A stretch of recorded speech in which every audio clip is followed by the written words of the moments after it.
Assalamualaikum dan salam sejahtera. Hari ini kita nak sambung dengan topik yang seterusnya iaitu diskaun ya. 1.1.2 diskaun. Okey. Diskaun ni sebenarnya kita dah biasa tengok dekat tempat-tempat kita beli belah lah kan. Macam tu contoh-contohnya tu banyak diskaun.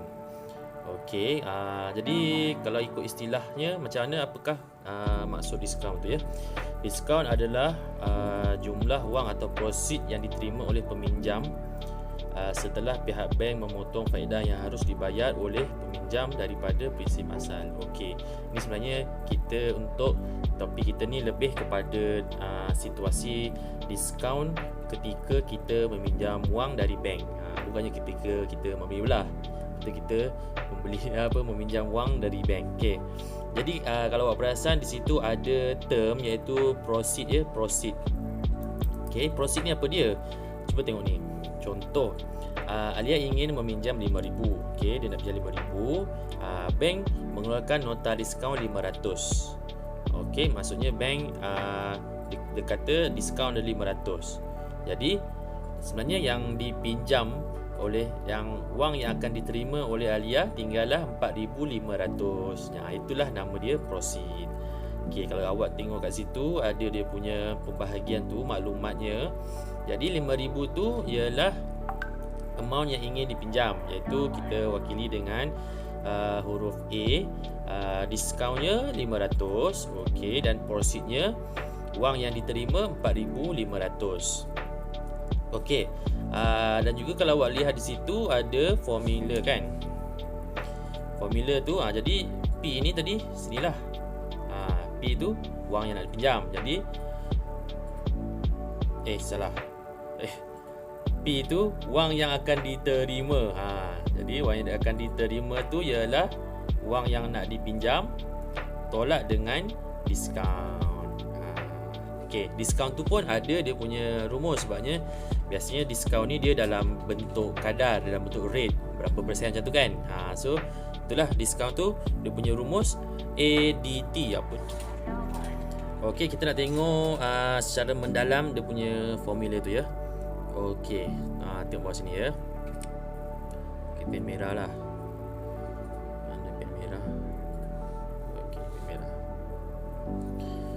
Okey, kita ada P proceed tadi ya. Proceed A amount yang ingin dipinjam, D discount. Okey, proceed sama dengan A tolak D. Yang mana D tu ialah ada rumus dia. D ialah ADT. Kena kira dulu. Ni D ni kena kira ikut rumus ni lah. Kan? Ya. Apa maksud ADT tu? A tadi betul amount yang dipinjam. D kecil tu kadar diskaun. Kadar tu pastikan dalam perpuluhan kah. Biasa kita dapat soalan dibagi peratus kan. So kita convert dalam perpuluhan. Okey, T tempoh dalam tahun juga. Sama macam faedah. Okey. Yang mana akan menghasilkan rumus P tadi, proceed tu, yang duit yang akan diterima ialah A tolak ADT. Ni. A tolak ADT. Okey. Ataupun kita boleh tulis semula, kita boleh fakturkan A tu. Jadi P sama dengan proceed sama dengan A dalam kurungan 1 tolak DT. A tu kita fakturkan tadi.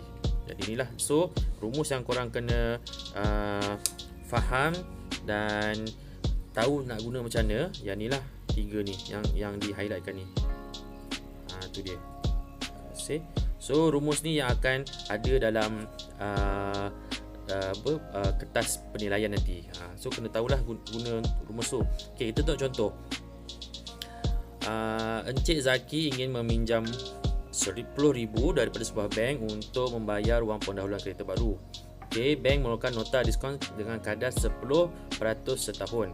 Berapakah prosid akan diterima sekiranya tempoh pinjaman adalah 1 tahun? Okey, yang pertama kita kena tukar dalam bentuk rumus lah, dalam bentuk formula. Okey, dia tanya proceed kan. So proceed tu dia ialah P. Okey, dia ialah P. P tu. Jadi kita nak kira proceed kena tahu A dengan D. Okey, A tadi tahulah. A yang nak pinjam tu 10,000. Ni A kan. Okey, D ni kena kira. Kita sebab soalan bagi kadar sahaja. Kadar ni 10% jadi 0.1 lah. Sini kita kena kira D dulu. So D sama dengan A 10,000 darab dengan D kecil, kadar dia 0.1 darab dengan 1 tahun. Dapatlah 1,000. Okey. 1,000. Jadi proceed akan diterima P sama dengan A 10,000 tolak dengan diskaun tadi 1,000. Jadilah 9,000. Gitu. Ataupun ini kalau kita guna rumus yang ini. Kalau kita kalau kita guna rumus yang ni sebenarnya. Okey. Kalau kita proceed dengan rumus yang ini pun boleh juga. Yang ni alternatif ni. Okey. Jadi A proceed sama dengan A yang ni lah kurungan 1 tolak DT. Jadi A tu 10,000 darab dengan 1 tolak 0.1. D tu 0.1 kan. Darab dengan 1. Jadi kalau kita terus kira ni, boleh terus tekan kalkulator, terus dapat nilai dia 9,000 juga. Sama. Okey. Okey, seterusnya. Apa kata korang cuba dulu 3 soalan ni. Tu ada 3 soalan tu. Okey, boleh pause dulu video ni dan cuba.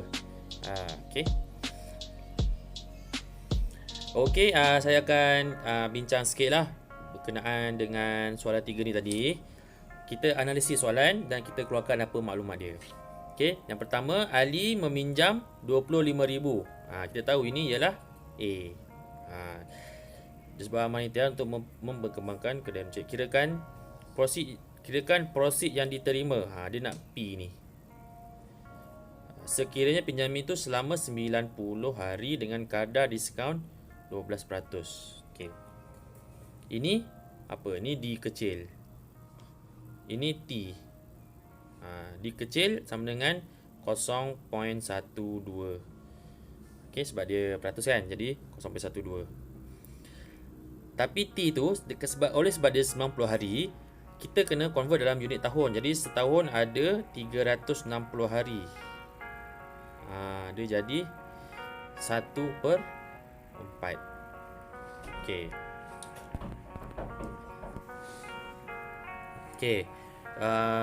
Untuk soalan, jadi kita boleh kira menggunakan rumus inilah. Kita ambil rumus ni untuk soalan ni. Okey, kalau boleh try. Seterusnya, pihak bank mengeluarkan nota diskaun 9.5%. Okey, ini D kecil lah. D kecil sama dengan 0.09.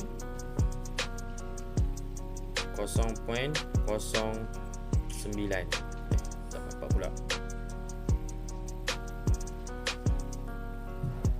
Okey, jadi D kecil tu, ini D kecil sama dengan 0.095. Okey. Untuk pinjaman tempoh 8 bulan. Okey, ini T sama dengan 8/12. Kenapa per 12? Sebab setahun ada 12 bulan. Okey. Cari jumlah diskaun yang diterima sekiranya Farhana ingin meminjam 9,000. Okey, 9,000 ni ialah A besar. Okey, jadi dia nak diskaun. Kita boleh guna rumus yang ini saja. Masukkan dalam rumus. Okey.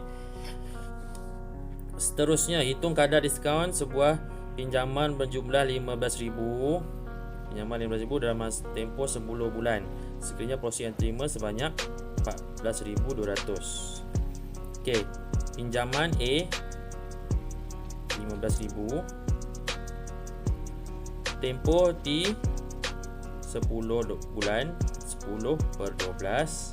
Okey, diberi prosidnya P sama dengan 14,200.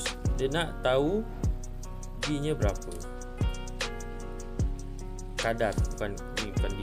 Dia nak tahu D kecil berapa. D kecil kadar kan. Okey, jadi kita nak guna mana ni? Mana yang ada semua benda ni? Rumus mana yang ada semua ni? Yang inilah. Masukkan P 14,000, A P 14,200, A 15,000, 1, ini T 10/12. Okey. D kecil tu lah yang kita nak kira. Jadi gunakan teknik persamaan linear, dapatlah dia punya D kecil. Okey. Dan yang terakhir kita nak tengok perbezaan sikit berkenaan diskaun faedah mudah dengan diskaun mudah. Macam tu. So kecil sikit lah. Okey, kurang nampak. Faedah mudah ni dia, kalau kita tengok yang pertama dia punya rumus lah. Rumus ni, ini diskaun rumus dia. Okey. Meminjam. Okey. Kalau faedah mudah, nilai yang dia nak pinjam tu sama apa yang dia dapat. Dia nak pinjam 7,500, dia dapat 7,500. Kalau diskaun mudah, dia akan dapat kurang sikit. Nampak ni, dia akan kurang sikit. Sebabnya diskaun tu sebenarnya bank akan potong berapa yang dia dapat. Macam tu. Okey, jumlah yang perlu dibayar, kalau faedah mudah, tambah dengan faedahnya tu lah berapa. Okey, kalau diskaun mudah, jumlah yang akan dibayar, jumlah yang dia nak pinjam tu. Sebabnya macam mana bank dapat untung, sebab bank dah tolak diskaun tadi. Diskaun baru, diskaun berapa yang akan dikenakan lah. Sebabnya dia akan dapat duit kurang daripada 7,500 ni. Macam tu. Okey, kita berjumpa lagi di masa yang akan datang. Okey. So itu sajalah untuk hari ni. Terima kasih.